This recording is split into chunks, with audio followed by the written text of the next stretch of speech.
Hello दोस्तों, how are you. I hope आप सभी लोग अच्छे होंगे। एक्चुअली ये वीडियो लाने में थोड़ा सा लेट हो गया। कुछ फ्रेंड्स प्रीवियस वीडियो में कमेंट कर रहे थे आपका इंटरव्यू कैसा गया था, उसको लेके तो मैं कुछ बातें शेयर करूँगा आप सभी से। मेरा इंटरव्यू 27 फरवरी को था, दोपहर सेकंड शिफ्ट में 1 बजे।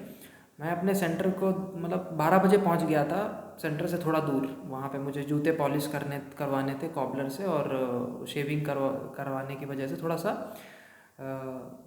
टाइम लग गया मुझको। 1:15 बजे के आसपास मैं वेन्यू पे पहुँचा। वहाँ पे मेरा नाम बुलाया ही गया था कि मतलब मैंने एंटर किया था। फिर उन्होंने बुलाया और बायोमेट्रिक हुआ, और मैं फिर वहाँ पे वेट करता हूँ पैनल फर्स्ट उसके बाहर खड़े होके। तो वो सर निकलते हैं, चेयरमैन थे, और मैंने उनको विश किया गुड आफ्टरनून। तो वो आप भी कर सकते हो, अगर आप वेट कर रहे हो पैनल के बाहर और कोई भी काम से वो बाहर निकलते हैं और आपको पता है वो इंटरव्यूअर है, आप उनको विश कीजिए। वो आपका अच्छा इम्पैक्ट डालेगा उनके ऊपर। Obviously you will get good marks if you recognize your face.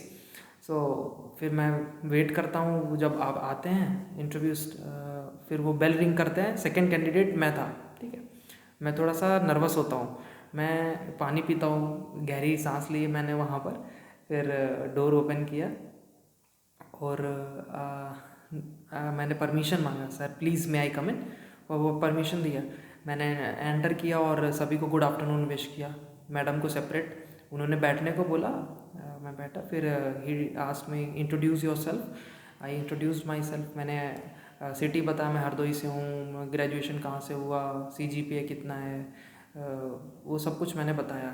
Hobbies क्या हैं, हॉबी में मैंने बताया कि I like to sit outside early in the morning. And तो फिर उन्होंने पूछा कि अच्छा आपको सन राइजिंग देखना पसंद है क्या, सनराइज और फ्रेश एयर मॉर्निंग। हमने कहा यस सर, यस सर। तो फिर वो उन्होंने पूछा next question, tell me about your family. So फिर मैंने सोचा कि थोड़ा हिंदी में चलेगा तो अच्छा है। मैंने परमिशन मांगा उनसे हिंदी के लिए कि sir may I answer this question in Hindi. So उन्होंने बोला aren't you comfortable in English, can't you answer. So sir मैंने आंसर दिया, sir I can express better in Hindi, that is my mother tongue. So he said that can't you answer in English, just few lines, someone, just you have to answer just few lines about your family. Okay sir, sure, I will answer. Sir, my I told them about my father, what he does. My mother, she is a housewife, and my sister, I have a sister, and she married last year. I told all of that about my family. Then he asked about the budget. इस साल के budget में क्या horticulture के लिए क्या है, क्योंकि आप एग्रीकल्चर बैकग्राउंड से हैं, तो हॉर्टिकल्चर के लिए क्या प्रोविज़न है। तो मैंने उनको प्रणाम स्कीम के बारे में बताया, और थोड़ा बहुत जो मुझे एग्रीकल्चर को मालूम था, ज़्यादा इन्फॉर्मेशन नहीं था, तो मैंने थोड़ा बहुत बताया। फिर बोला सर दैट्स ऑल। फिर नेक्स्ट क्वेश्चन उन्होंने पूछा कि ओके आप नॉर्थ से हैं, आप इधर इंटरव्यू दे रहे हैं इंग्लिश में। तो पूछा, तो मैंने बताया उसका भी सॉल्यूशन, उसका भी आंसर बताया। फिर दूसरे सर थे, उन्होंने पूछा कि okay you are from Hardoi, that is near to Lucknow, there is an institute, there is a training institute, can you name that institute. I remembered actually at that time, I fumbled. I knew the name, but I fumbled. I told them that there is an institute, sir, Institute of BIRD, banking institute of rural development, banking institute of rural मैंने बोला, तो फिर BIRD, उन्होंने बोला BIRD, that is banking institute of rural development. तो at that time I knew, but he just corrected myself, and then he said BIRD institute. फिर उन्होंने पूछा कि आप क्या गए हो क्या वहाँ बर्ड इंस्टीट्यूट में। तो मैंने बताया सर बाहर से देखा है, अंदर तो नहीं गया। ओके, फिर उन्होंने पूछा नाबार्ड, नाबार्ड जानते हो क्या है, कब इस्टेब्लिशमेंट हुआ, उसका फंक्शन बताओ नाबार्ड के बारे में। तो मैंने सब बताया नाबार्ड क्या है, national bank of agriculture and rural development, and it's establishment 1982 12 July, and it is a refinancing institute, it refinance to RRBs in cooperative banks and land development banks and all. I told them all about those things, and और ये बताया कि मतलब RRBs क्या है, ये short fall fund जो deposit करते हैं ना RIDF को, तो उन्होंने RIDF पूछा कि RIDF क्या है, तो I told them about that is rural infrastructure development fund. If there is any shortfall fund of RRBs और cooperative funds, if they are not able to fulfill the target of PSL priority sectors, then they have to deposit their shortfall fund to RIDF, and ultimately this fund is used in rural development.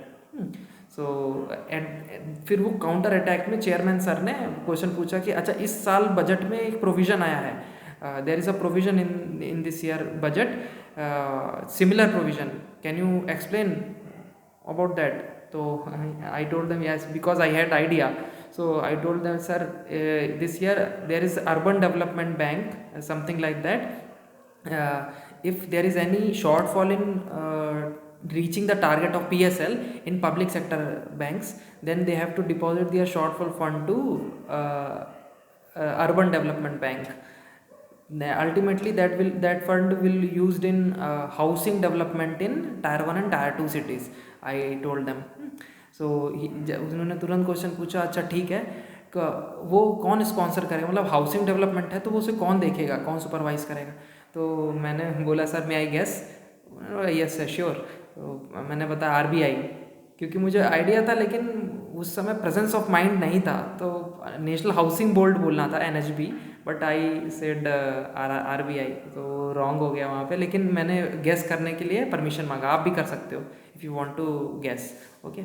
फिर उन्होंने फिर question पूछने लगे, sir ने पूछा कि अच्छा ठीक है, ग्राउंड आप हरदोई से हो तो वहाँ पे कौन सा क्रॉप्स है ना वो जो ज़्यादा होता है वो क्रॉप्स. तो मैंने बताया सर वहाँ पे व्हीट है, wheat, paddy, sugar cane, groundnut सबसे ज़्यादा होता है हरदोई में. ऑल डिस्ट्रिक्ट्स यूपी में, सभी डिस्ट्रिक्ट्स में ग्राउंड नट सबसे ज़्यादा यूपी में होता है. तो उन्होंने बोला ओके, ग्राउंड नट में डिजीज़ कौन सा लगता है, तो I told tikka disease, leaf rust disease. फिर उन्होंने कॉजल ऑर्गेनिज्म पूछा टिक्का डिजीज़ का, बताया मैंने. फिर उन्होंने पूछा कि मतलब यूपी, मतलब वीट जो है, वीट कौन से स्टेट में सबसे ज़्यादा प्रोडक्शन होता है और एरिया है. मैंने बताया sir my state Uttar Pradesh stands first in area and production, is the leading state. तो यहाँ पे निगेटिव था, आप ये नहीं बोलेंगे my state, okay, because you are giving interview in south state and you are saying that is my state, that will give an negative impact on the interviewer. So because this whole country is yours, you can say our state or simply Uttar Pradesh. So I think that was the negative trait. Okay, then I told them wheat is मतलब उत्तर प्रदेश में first है, Uttar Pradesh first है wheat production और area में. Next उन्होंने पूछा Gujarat, ground नट में कौन सा स्टेट फर्स्ट है, मैंने बोला गुजरात फर्स्ट है. फिर शुगर केन में कौन सा फर्स्ट है, शुगर केन में मैंने बोला यूपी फर्स्ट है सर एरिया और प्रोडक्शन में. फिर उन्होंने बोला अरे नहीं यूपी नहीं फर्स्ट है, मतलब he just replied me that UP is not first, UP second, previously it was first, now Maharashtra is first. मैंने बोला oh sir yes sir Maharashtra is first now, but last year UP was first and I can tell you the reason why it is second, now Uttar Pradesh second. फिर उन्होंने बोला okay tell me what is the reason. I told them that 20% of sugar cane is used in ethanol blending in petrol, as ethanol blending in petrol. So इसीलिए थोड़ा production को कम हो गया UP में. फिर नेक्स्ट क्वेश्चन उन्होंने पूछा okay. फिर नेक्स्ट पूछा उन्होंने कि अच्छा कि NFSM के बारे में जानते हैं क्या. तो because I was related to seed sector, so I could tell them better. So NFSM national food security mission, and ये NFSM फूड सिक्योरिटी को मेंटेन करता है. और इसमें क्या है कि मिनी किट सप्लाई कैसे, मतलब आप पुअर्स को डिस्ट्रीब्यूट करते हैं फ्री में सीड 4 kg करके, different black gram, green gram, ये तो ये NFSM में मैंने उनको बताया, थोड़ा बहुत आइडिया था. तो ऐसे करके ये हुआ. फिर लास्ट क्वेश्चन में उन्होंने पूछा मतलब फिर लास्ट में सभी को, मतलब एक लास्ट क्वेश्चन उन्होंने पूछा था इस साल बजट का, हाँ ये पूछा लास्ट ईयर, ठीक है ओके, कि आप कौन सा स्टेट को बिलोंग करते हो, मतलब यूपी को करते हो, आप इधर साउथ में क्या कर रहे हो. तो मैंने उसको भी जस्टिफाई किया और फिर उन्होंने बोला okay Aman, that's all the best. तो फिर मैंने भी विश किया सभी को, thank you sir, thank you ma'am, सभी को विश किया और मैं वहाँ से उठा और स्लोली मतलब डोर को ओपन किया और स्लोली क्लोज़ किया। ठीक है, ये पूरा था और मुझे इंटरव्यू में एवरेज मार्क्स अच्छे, मतलब अच्छे नंबर मिल गए, 15 पॉइंट समथिंग। तो अच्छा ही बोलेंगे क्योंकि कुछ एक दो चीज़ें निगेटिव थी, नहीं तो मुझको अच्छे नंबर मिल सकते थे, मतलब 16-17 भी। फिर भी ठीक है, सिलेक्शन हो गया। और आप इंटरव्यू के लिए कुछ चीज़ें ध्यान दे सकते हैं जो मैंने नहीं की है, मतलब गलती की है या नहीं किया, वो आप कर सकते हो। मतलब अगर आप नर्वस हो तो आप बाथरूम जाके आप देख सकते हो अपना फेस, ठीक है, चिल्ला सकते हो, शाउट कर सकते हो अगर कोई आसपास नहीं है, जिससे अंदर से नर्वसनेस को आप रिलीज़ कर सकते हो। मतलब अगर आपका ब्लड सर्कुलेशन इंक्रीज़ होगा ना तो थोड़ा सा सही फील करोगे। तो आप चिल्लाओ या अपने फेस पे हाथ घुमाओ, लंबी सांस लो और कुछ मोटिवेशनल फील करो अपने अंदर। और आप इतना कर सकते हो तो बेहतर ही करोगे। और फॉलिक एसिड जब रिलीज़ होता है, इसके पीछे साइंटिफिक रीज़न है ना, वो जब भी हम अपना चिल्लाते हैं या कुछ भी ऐसा करते हैं तो फॉलिक एसिड रिलीज़ होगा हमारी बॉडी से और नर्वसनेस कम होने लगती है। हार्ट नॉर्मली बीट करने लगता है। ओके, तो कुछ ये है चीज़ें। आप नेक्स्ट ईयर जो भी जिनका SBI PO है या जिनका भी इंटरव्यू भी है फ्यूचर में, तो वो अभी ऐसे कर सकते हैं। आप सभी को ऑल द बेस्ट। और अभी जो भी लोग ज्वाइनिंग ले रहे हैं ना बैंक में, उन सभी को शुभकामनाएं। और अभी क्या प्रोसीजर है, नेक्स्ट मंथ में स्टार्टिंग से चालू हो जाएगा ज्वाइनिंग। आप बैंक में सभी लोग ज्वाइन करेंगे जून तक, ठीक है। तो मई 2nd वीक तक DV के लिए सभी को इनवाइट कर दिया जाएगा मई 2nd वीक में, और 3rd वीक में ट्रेनिंग स्टार्ट हो जाएगा मेरी समझ से, और जून 15 तक सभी को बैंक में ज्वाइनिंग मिल जाएगी। इसके लिए मैं एक वीडियो नेक्स्ट लाऊंगा, क्या प्रोसीजर है, आपको कैसे मेडिकल होता है, क्या कैरेक्टर सर्टिफिकेट है, और इंडेमनिटी बॉन्ड क्या होता है, क्या प्रोसीजर है, वो मैं नेक्स्ट वीडियो में आपको एक्सप्लेन करूँगा उस चीज़ को लेके। Okay, thanks to all.